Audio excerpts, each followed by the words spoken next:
बेटा পুরনো রাজন চৌধুরী যুদ্ধ দেখো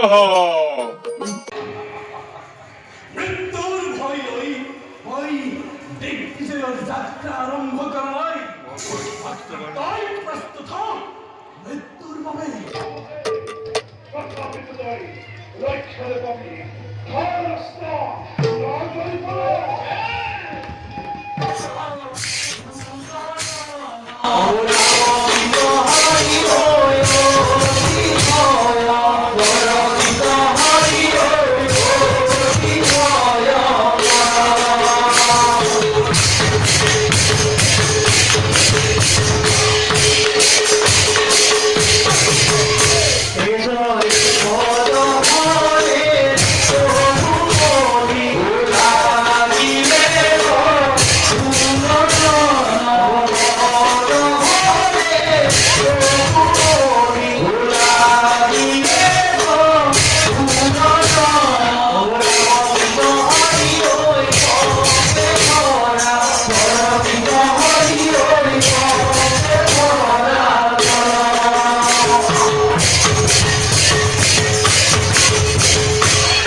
आशीर्वाद दिया था और ये आपके आशीर्वाद की कृपा है।